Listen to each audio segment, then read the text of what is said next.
Chapter 3 of Homesick. The Hobbit fanfiction. Written by Marco_Kim. Read aloud by SkyAsimaru. If you enjoy this podfic, you can check out the original story on Archive of Our Own. If you would like to hear more of my recordings or see some of my own work, you can find me through the pen and screen name of SkyAsimaru. Homesick, Chapter 3.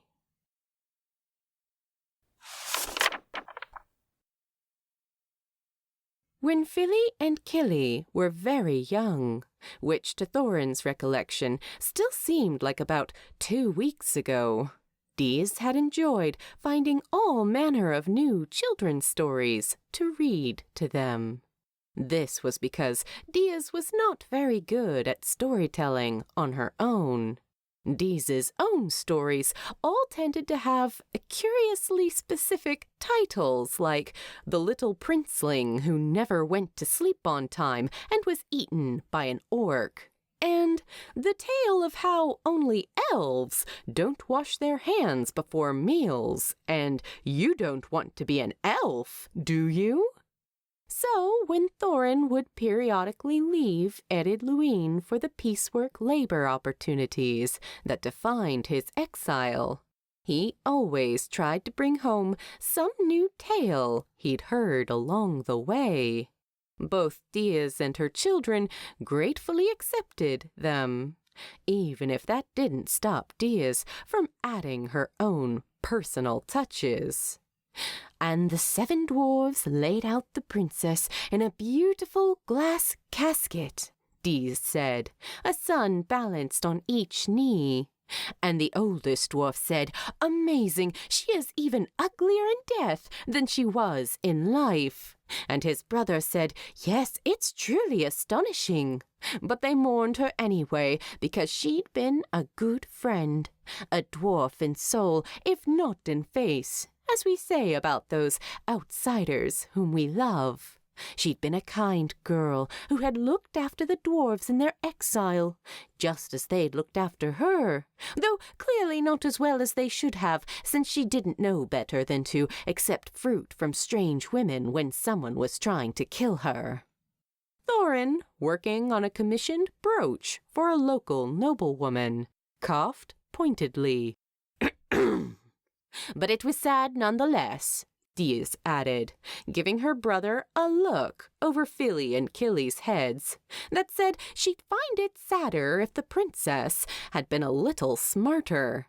She lay there like the dead for 7 days and 7 nights while the dwarves mourned and worked and mourned. On the 8th day, a white horse came galloping through the forest and into the clearing. Its rider was a lost lord of Rohan who had been wandering the woods since the winter moon rose. When he stumbled into the clearing, he gaped in wonder at the woman in the glass casket.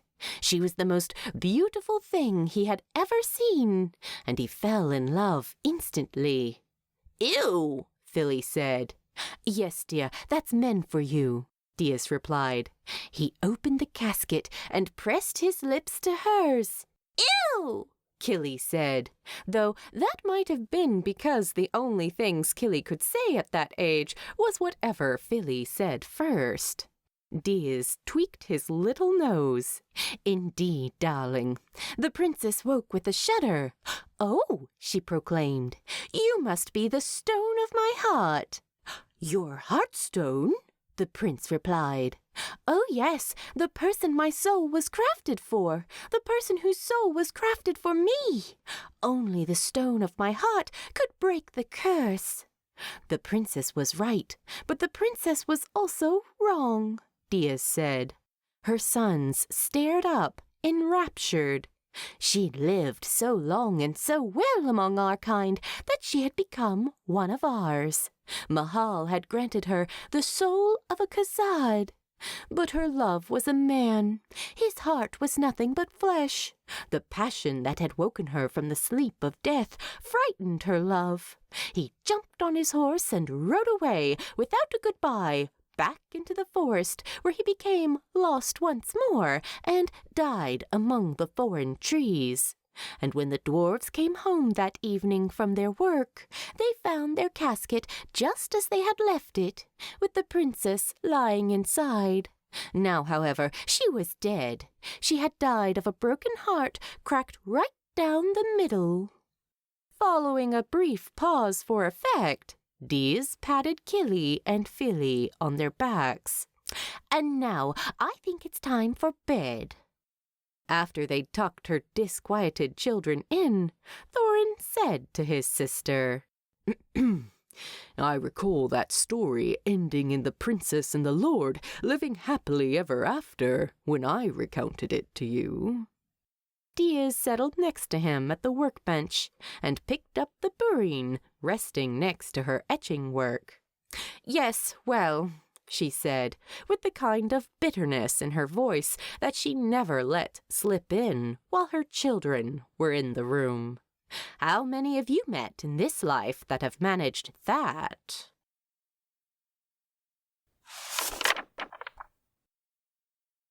Few areas of Erebor had windows. Dwarves were naturally suspicious of rooms with holes in them.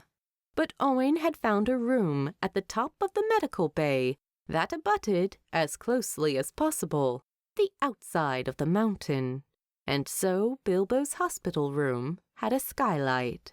When noon came, the sun slanted through and lit his still body as if he were on display, a disquieting statue. Illness in repose, an artist might title it.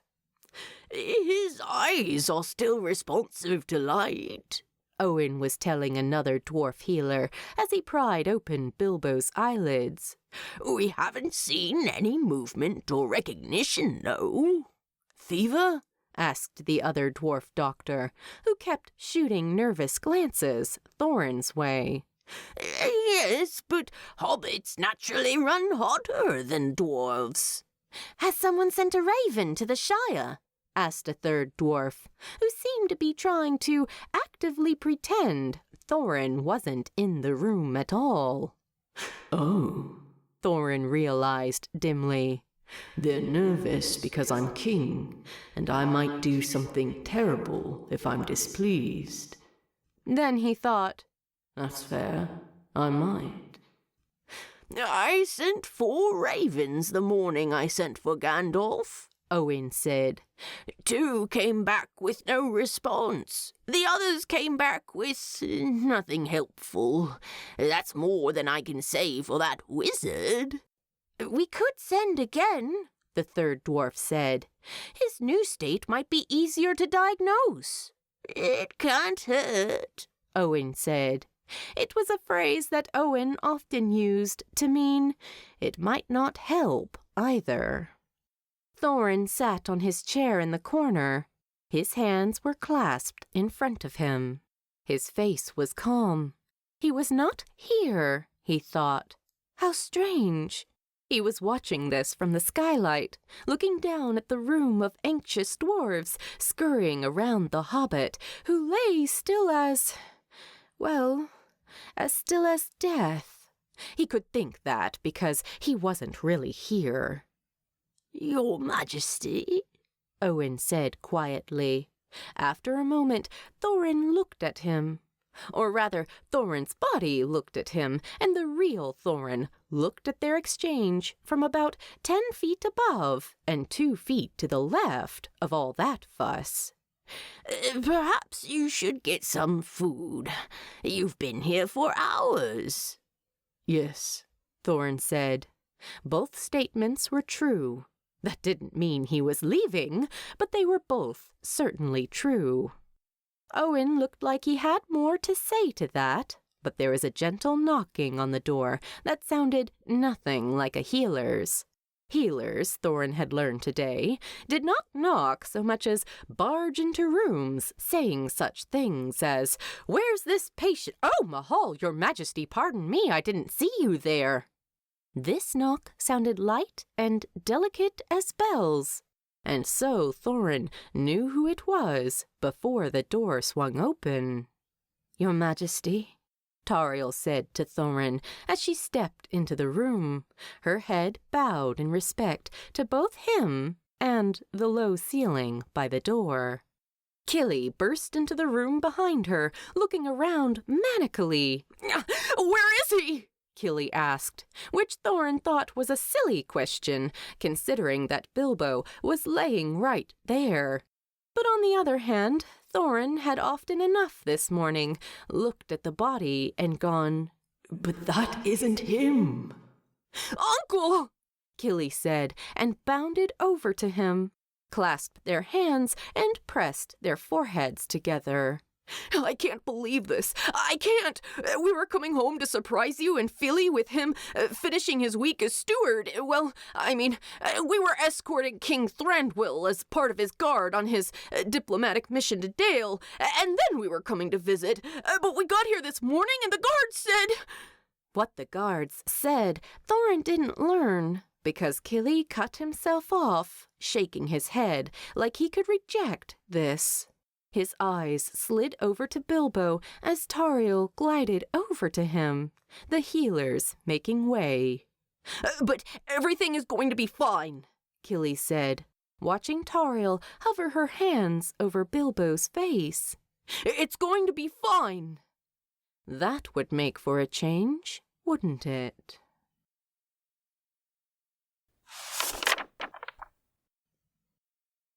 Thorin had learned a long time ago that he could do any task once it was small enough.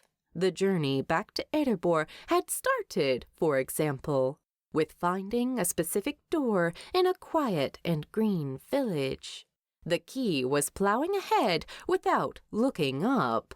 Once you cast your eyes past the step you were taking, you were lost. That was how Thorin had gotten through life. It would get him through lunch. Pick up fork, pick up knife, spear meat, cut meat, raise meat to mouth, open mouth, place meat in mouth, close mouth, additional bites as needed. "What do we know?" Kili asked as Thorin ate, step by step. "That he won't wake," Thorin said. He paused as he reminded himself how to eat a piece of bread. Kili scraped his spoon against the bottom of his bowl, his eyes lowered in thought. "What do you think is happening?" "That I have brought him into peril after peril in exchange for a life in a tomb." Thorin frowned down at his bread. Kili glanced at him nervously, glanced away, glanced back. Do you remember that old story that Mum told us when we were little? I mean, the one about the princess of the world of men who was pretty enough to threaten the crown or something like that. And she ran to the woods and she ate that apple. And there were all those dwarves that made a glass coffin because she was so pretty, even when she was poisoned and everyone thought she was dead.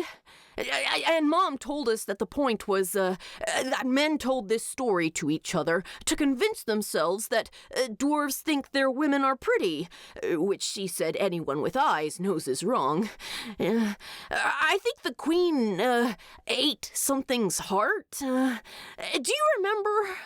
"Yes, Kili," Thorin said, because it was clear that if Thorin didn't respond, Kili was going to keep describing until Thorin did. He put a piece of the bread in his mouth. Right, good."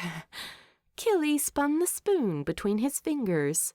Well, I was thinking that in that story, the princess, she's sleeping and can't be woke, but then she does. So maybe Bilbo ate something? Because he was too, attractive? Thorin swallowed the bread. He'd forgotten the bit about biting first, though, so he choked almost immediately. Kili started thumping him on the back.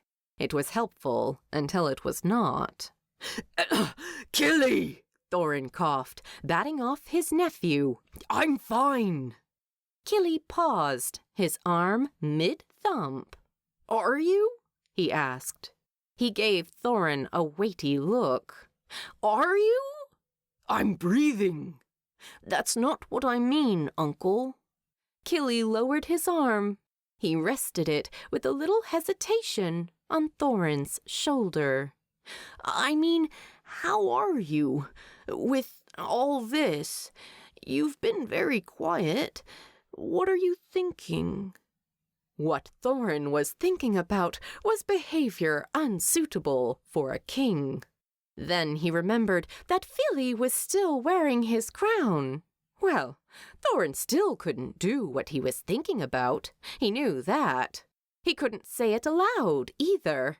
Couldn't even think about it, except in the oblique way you thought about things you couldn't look at straight on.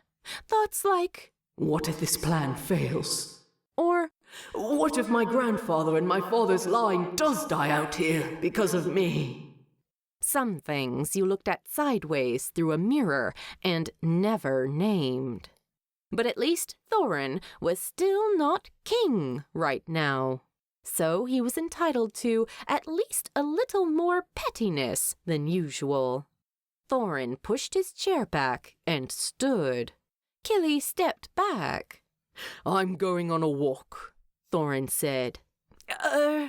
Kili said, with the look of someone for whom his conversation was not going according to the hoped-for script.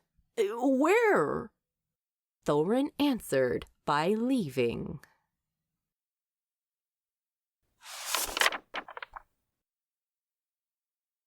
If you grabbed Thorin by the beard and dangled him off the side of the mountain, he couldn't tell you exactly what happened that day to save his life. All he had were flashes of images, the connecting thread lost.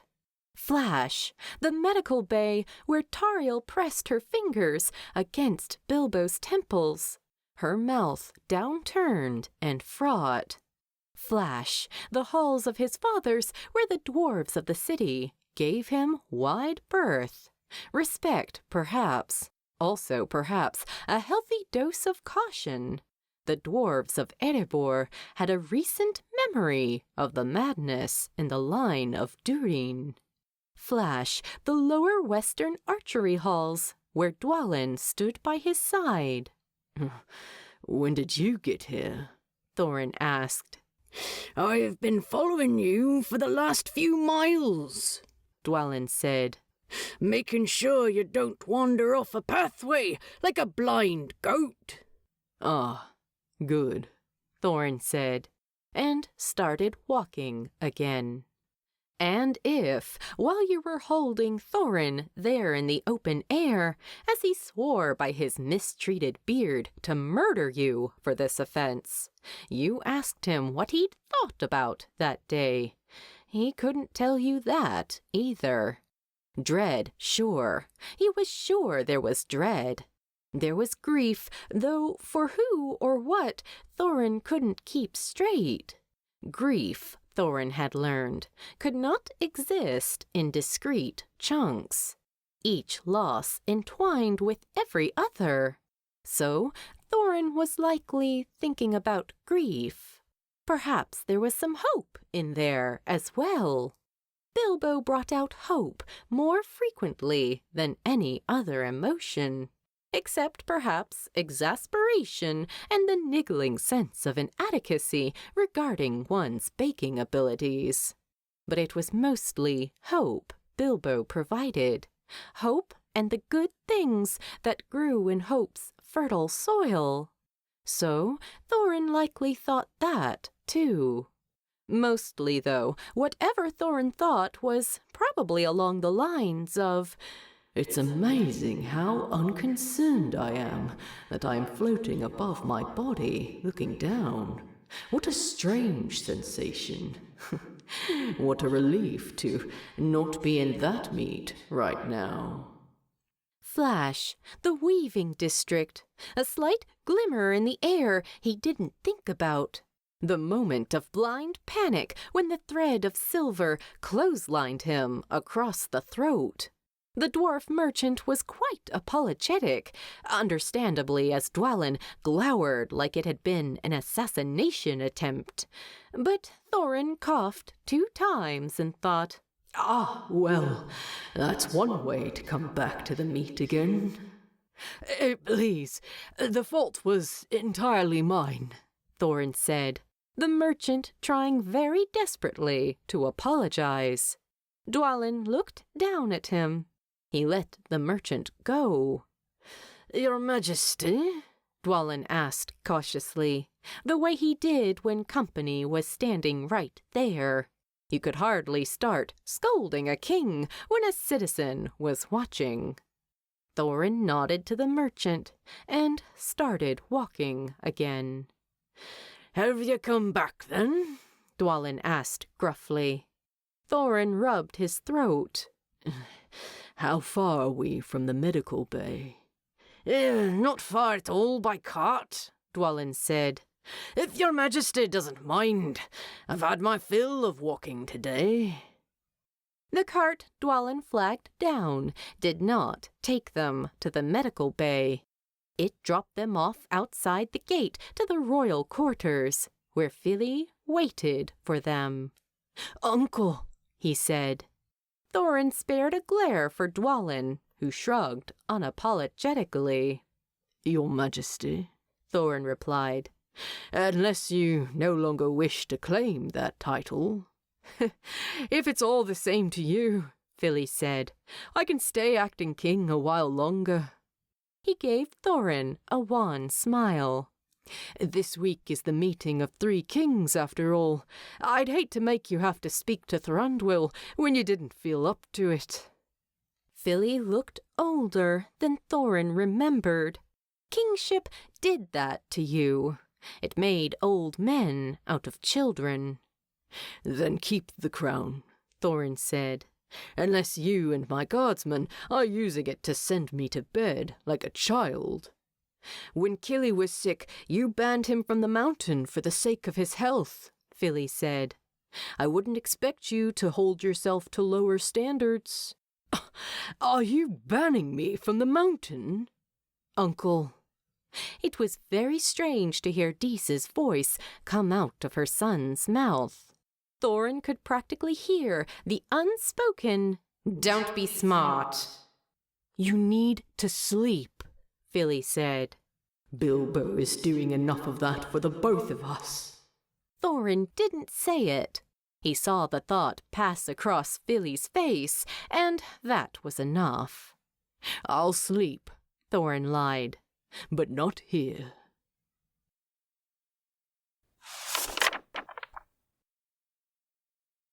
Thorin suspected the head healer had some objection to royalty sleeping on a cot in one of his medical rooms, though Thorin wasn't sure if that was because he had opinions about the dignity of royalty, or opinions about overnight guests in the medical bay.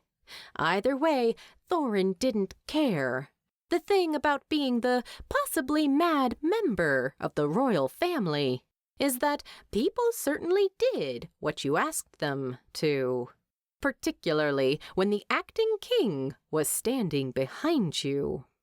There was a part of Thorin that knew how difficult this behavior would make his life once he had to sit on the throne again. There was a far, far larger part of Thorin that did not care.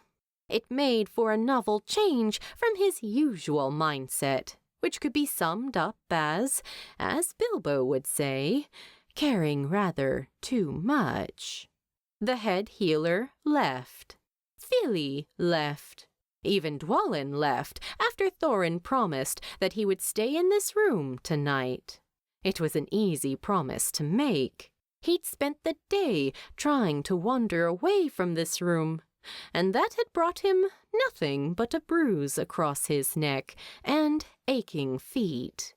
Leave this room? Thorin slid off his cot and sat on the edge of Bilbo's bed. Where else could Thorin possibly be? Bilbo's hands felt colder than usual when Thorin touched one. It was a shift from the fever heat of the morning. He wrapped his hands around Bilbo's, tried to rub some warmth in. He warmed Bilbo's left hand. He warmed Bilbo's right hand. When he was done with his right hand, his left hand must have been cold again, so Thorin took it.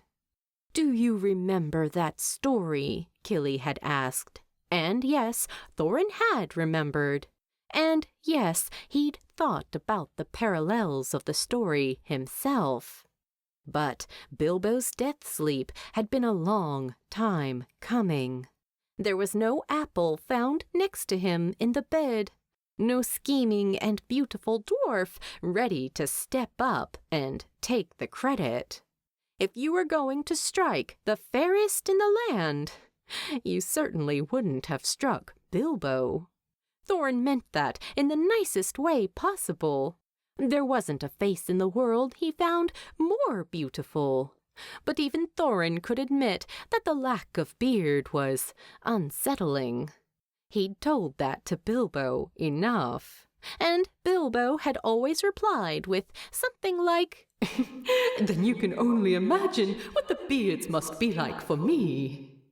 They could while away an afternoon like that, when they had a free afternoon to while. If Bilbo was better, Thorin would make more free afternoons. When, Thorin meant, when Bilbo was better. Would they be a story someday? A foolish question. They already were. The magnum opus of retellings of the quest, the Ballad of Thorin Oakenshield and Bilbo Baggins of the Shire, was a 37-part epic song that got trotted out by one bard or another every feast. It was possibly longer since the last time he checked. The verses had an unsettling tendency to multiply when Thorin wasn't looking. He'd suspected that Bilbo was writing a few of them, especially the later verses, which tended to have lines like, "Thorin the Bold was king of the deep. Too important was he to get any sleep. Too valiant was he for any dates to keep.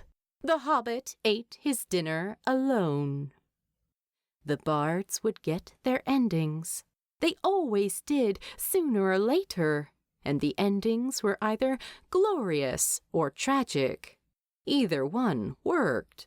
Glory was what you hoped for, and tragedy was what you generally got. As long as the tale was passionate, dwarves would love it. The hobbit who withered. The dwarf who withered with him. What a tale for the children. And with a kiss, the prince woke the sleeping beauty. Thorin snorted. It was ridiculous. But, said the thoughts that never shut up, it felt like a next step. And haven't you been starved for a next step? Without really thinking about it, because thinking would lead to hoping, would lead to expecting, would lead to disappointment. Thorin lowered his head until it hovered just above Bilbo's. Thorin shut his eyes. He stayed very still. He waited. There, just barely, the faintest hint of breath stirring Thorin's beard. Suddenly, Thorin's mouth went dry. Suddenly, it felt like there was a bird trapped inside his rib cage. Bilbo wasn't allowed to die. He wasn't. Thorin just had to make that clear to the world. Thorin brushed his lips against Bilbo's, so lightly that he wondered if Bilbo could have felt it if he was awake. Thorin drew back a hair, licked his lips, which felt now too harsh, too rough for anything as delicate as kissing, and he lowered himself again. He put some weight behind the kiss. He thought of a string of love that started down in his feet and threaded its way up through Thorin's entire body, through Thorin's legs and coiling in his stomach, wrapping itself through Thorin's ribs and weaving up through his heart. It circulated in his blood, but it was something thicker, something stronger, something warmer, something whole. He thought of that, of love like something you could touch and grab and pull. He grabbed it. He pulled. Whatever strength I have, Thorin thought as he pressed his mouth to Bilbo's, let it pass to him. Then Thorin sat back, just far enough to watch Bilbo's face. He cradled Bilbo's head in his hands, and he waited. For what? For something? For a stirring? For a breath? Thorin held his own. Bilbo slept on. And despite Thorin's best efforts, the hope had come as it had always come, unbidden but unshakable, more painful than any sword through the gut. What am I supposed to do? Thorin thought as his hands began to shake, as Bilbo's face began to blur. I don't know. I don't know. I don't know. I don't know. Tell me, Bilbo, Thorin whispered against his cheek. You're always so clever. You always find a way out. Please, please, tell me what to do and I will do it. Anything, anything. The only response was silence.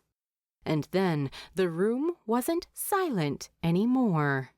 From the doorway came the sound of soft rustling, the sound of someone who had decided it was time his presence was heard. As loath as I am to interrupt the glorious king under the mountain, Thranduil said as Thorin turned to stare, might I offer my help?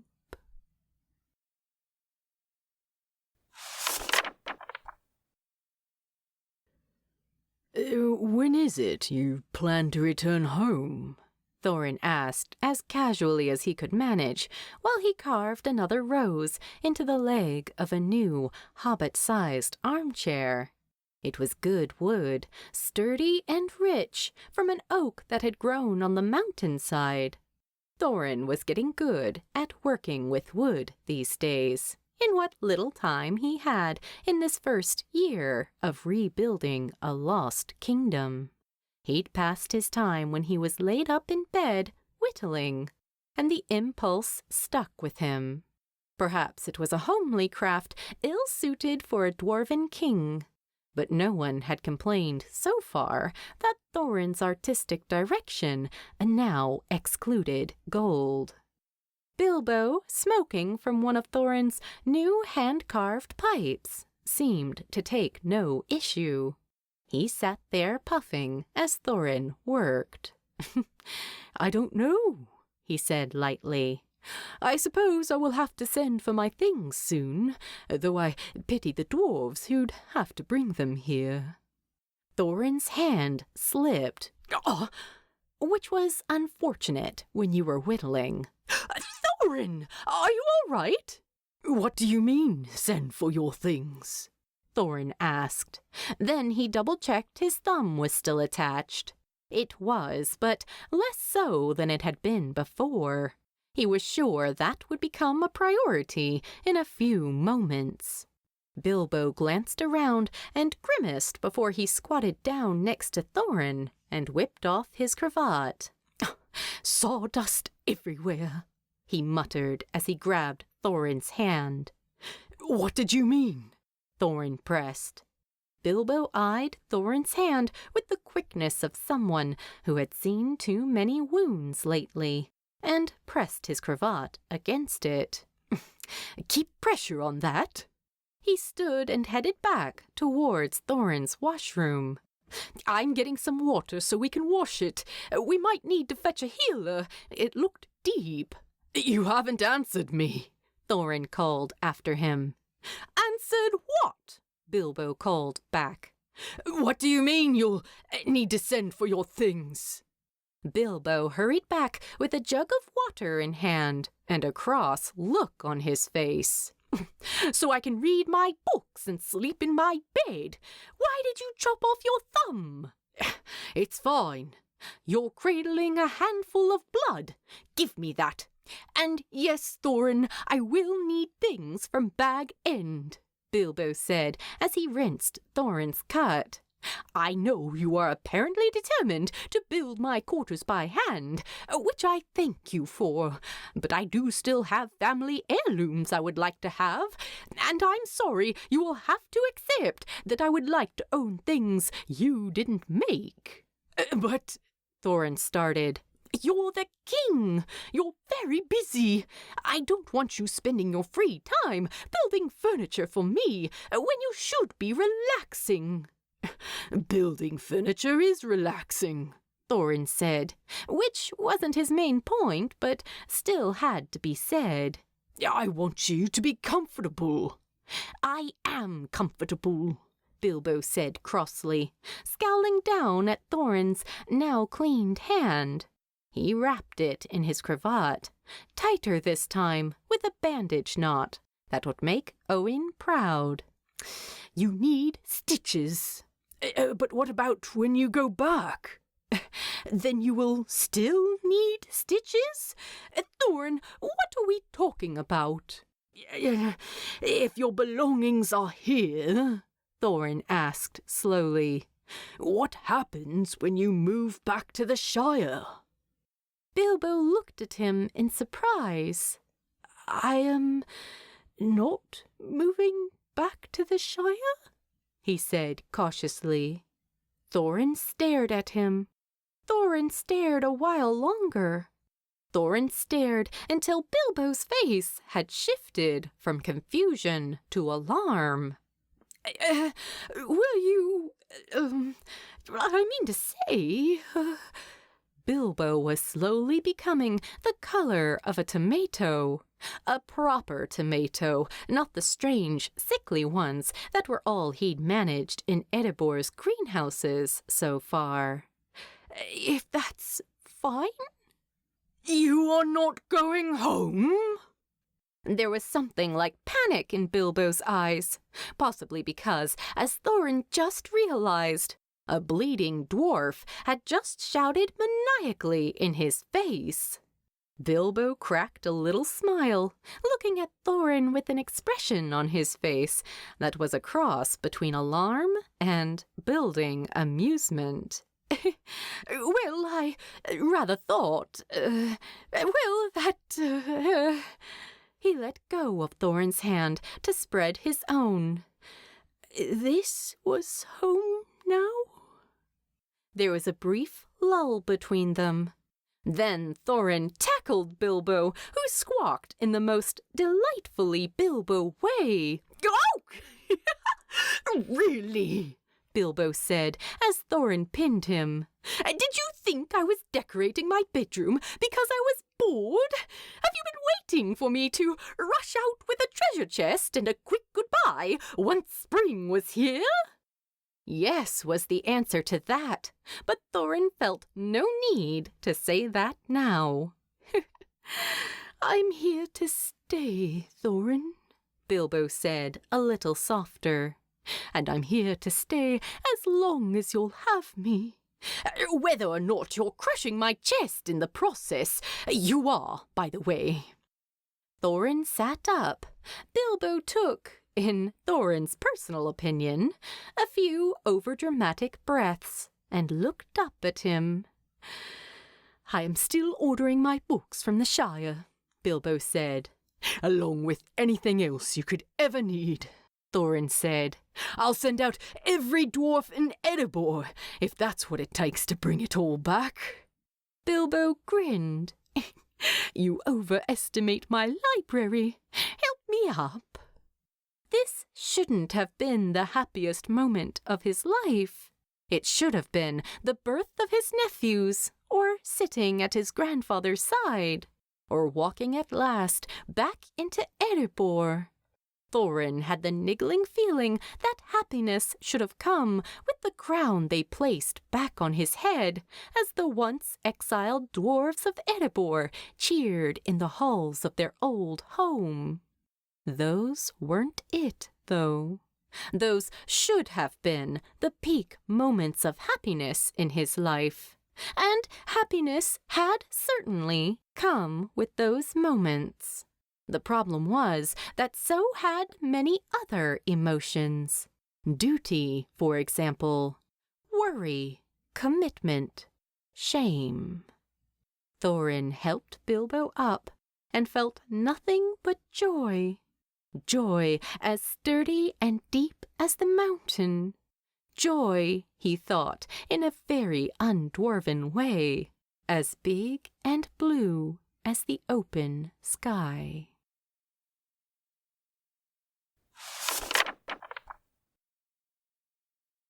Thranduil sat on the edge of Bilbo's bed. It would have been a bizarre sentence at the best of times. If Bilbo was the utter domestic, the home and hearth and heart, Thranduil was, well, Thorin could call Thranduil many things. Thorin had called Thranduil many things. Thorin was thinking of a few right now. Tyrant, for example. A bald-faced, wine-drunk elk lover, for another. And so on and so forth. Balin had banned them from sitting next to or directly across from each other at diplomatic meetings for just this reason.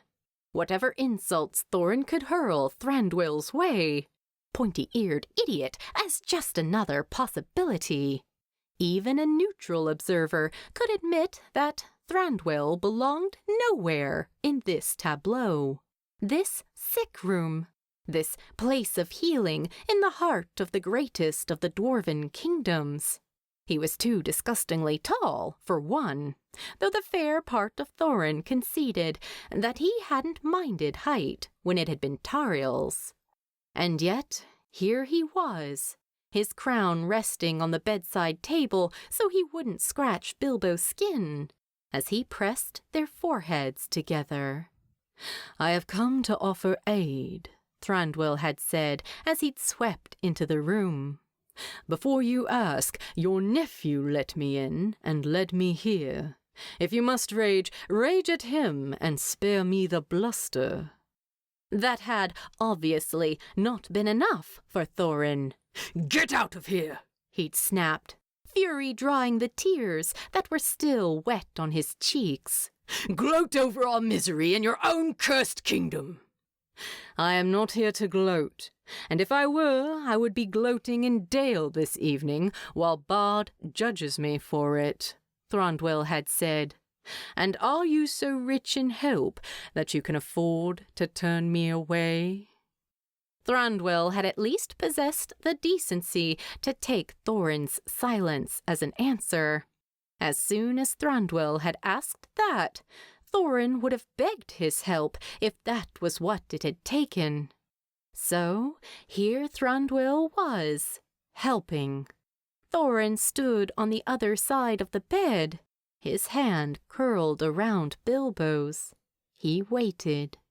After several long moments, Thranduil straightened. "He won't wake," he said. "Yes," Thorin said curtly. "We have figured that out."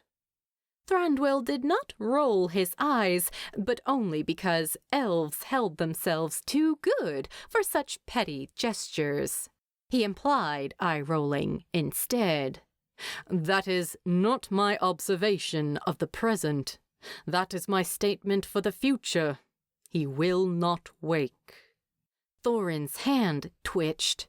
If he'd been holding a rock, he would have crushed it into dust. But these were Bilbo's fingers underneath his, so he stopped himself. He didn't need to think about it. It was an instinct at this point, keeping Bilbo safe. Whatever good that instinct did, if it even mattered anymore. Thranduil studied Thorin's face carefully. "Not in your care." "You know a way to make him better?" Thorin asked quietly. He dropped his eyes to Bilbo's face. In the moonlight, he could be sleeping. In the moonlight, it looked as if Thorin could shake him awake if he needed to. "Yes." "It was cruel of you not to say that immediately." Thranduil tilted his head. "You're right," he said. If Thorin was in a different mood, that would have been the most beautiful phrase in the world to leave Thranduil's lips. "I apologize." Thorin looked up sharply. Thranduil looked back with the same expression that he always had, a sort of look that implied that he had seen you naked once from a very unflattering angle, and that he was still laughing on the inside at the sight. Thorin couldn't spot any apology lingering on his face. "What do I have to do?" Thorin asked. "You," Thranduil said. "Nothing. You are king under the mountain, and it is the mountain that is killing him." Thranduil stood the full length of him, unfurling until he loomed over the bed. He walked over to the small table against the back wall, where Balin had hopefully laid out the late dinner Thorin hadn't eaten. Thranduil plucked up a pork roll and lightly grimaced. "Have you heard the tale of the journey of Isel? It was my wife's favorite story to tell our son when he was young." "I don't have time for bedtime stories." "And yet you will listen." Thranduil cautiously sniffed the roll and dropped it back on the plate. "I myself never shared her fondness for stories. Her tastes ran too maudlin for me. The full saga would take months to tell, so I shall give you the abridged version of the relevant section. Isel was an elf maiden who ran from her home when she was young, and had great adventures that amuse young princelings and their wild mothers. Once, when she was hunting along the coast, she heard beautiful singing coming from the sea. She looked out, and there was a beautiful young maiden who looked to be swimming and singing as she swam. She was a creature of the water, a skin changer who was neither one nor the other, but both at once. Though she had the tail of a fish, she had the beautiful head and torso of a woman, and Isel fell in love immediately." "This is the abridged version?" Thorin asked. "What I recounted can take up to a week to tell properly." "Just tell me what I have to do." "I am telling you." Thranduil abandoned his survey of dwarf cuisine and poured himself a goblet of warm ale. "Though Isel and the sea woman loved each other, Isel could not live in the sea. The sea woman said, 'Then I will join you on land.' She skin-changed her tail into legs, and for a time the women were happy. They explored the coast together as only a woman of the land and a woman of the sea could. Soon Isel missed the forests of her home. The sea woman said she would go with her, for she had always longed to roam and see the world inland. As they set out, however, the sea woman grew weaker and weaker. The further they went from the sea, the paler and thinner she grew. When they reached the heart of the forest, the sea woman fell. She slept and could not be woken, even by the greatest of our healers." Thorin tightened his fingers around Bilbo's. With his other hand, he curled his fingers around Bilbo's wrist. He waited, as he always did, for a pulse. Thranduil braced himself before he sipped his ale. Isel mourned the sea woman until her mother came to her and said she is not dead but sleeping. Some creatures belong to their land. Thus Isel carried her love back home to the sea, from whence she had come. She lay the sea woman in the surf. When the foam of the sea hit her, the sea woman's legs fused together back into a tail. She pushed herself out into the waves and disappeared from Isel without a word, as Isel stayed on the beach and wept for her lost love. There, underneath Thorin's fingers, one faint beat. So you see, Thranduil said. He took another sip of his ale. The answer is clear. I row Bilbo back out to sea, Thorin said, because he could not resist saying it. But his heart was beginning to pound again, hope fluttering its wings once more. He squashed it as best he could. A children's story is not medicine. It is amongst elves, Thranduil said. We have long lives and long histories. You do what you can to make the lessons stick in your mind. I should have expected a dwarf to distrust the wisdom of poetry. Then speak to me in prose, Thorin snapped. Erebor is killing your hobbit. The words rang in the room like the echo of a dropped hammer. Thranduil met Thorin's eyes and drank. We belong to our land, he said, with a softness Thorin did not associate with the elf king. Elves cannot survive inside a mountain. We starve without starlight. Dwarves have always fared poorly in the woods. Goblins cannot stand the sun. Men alone of all creatures can travel from realm to realm without consequence, but that is because they are never truly at home. The world kills them soon enough. And Bilbo? Thorin's mouth was so dry he could scarcely form the words. There are adventurers of every race, but seldom from the race of hobbits. The ones spoken of in lore rarely wandered too far from home, or too long. He is 6 years from the Shire, 1,000 miles away, and he has never once returned. Mr. Baggins has likely been sick longer than you suspect, perhaps longer than he would suspect. For elves it begins as mere weariness. Perhaps hobbits are the same. We fade, gently but inevitably. Thranduil drained his glass and poured himself a refill. He was no longer looking at Thorin. Pity, Thorin realized dimly, through the muffled fog of his mind. Thranduil was pitying him. He must go home, then, Thorin said. Thranduil paused for the faintest second, the goblet at his lips.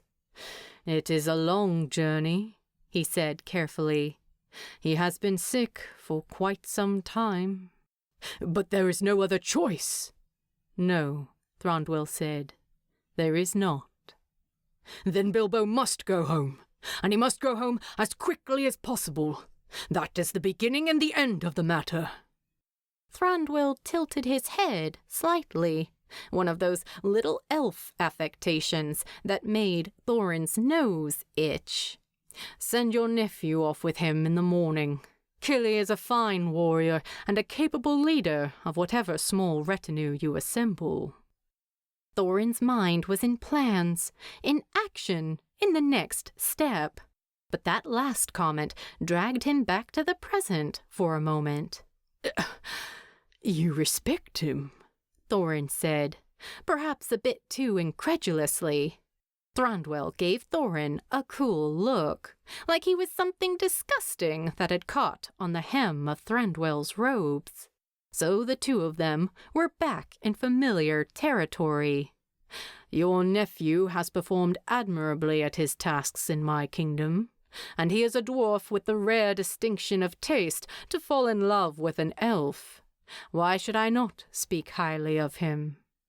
Thorin thought of the Kili he knew and said with complete honesty, "No reason at all. He makes his people proud each day." "Charge him with swiftness and send him with haste to ferry Mr. Baggins home," Thranduil said, putting his goblet down. He reached inside his robe and pulled out a small folded pouch the size of Thorin's palm. "After the battle 5 years ago, Mr. Baggins gave me the last of his leaf. I had been lax in returning the favour. I ordered this from the Shire to give to him.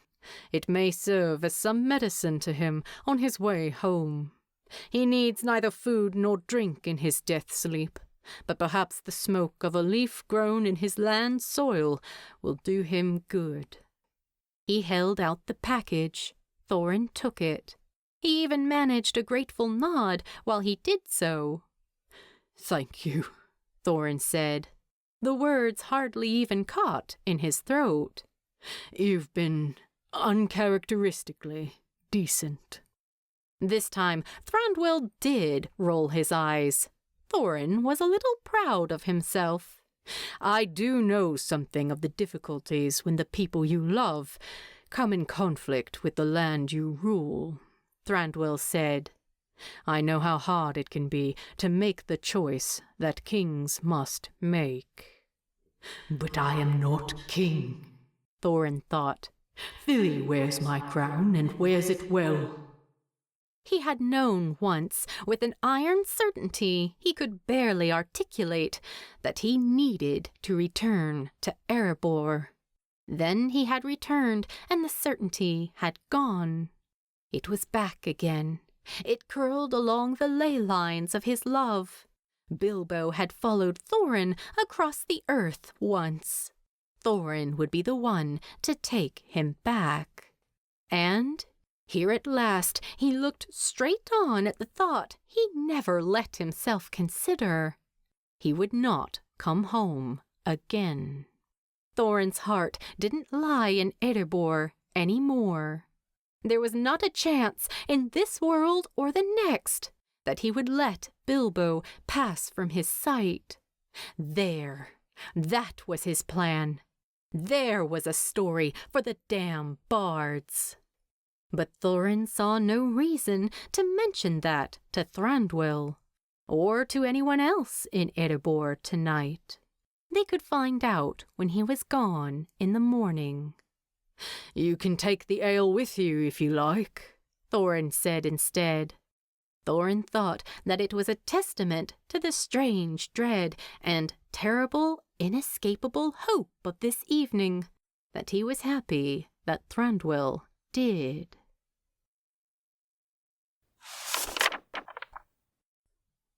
To be continued in Chapter 4.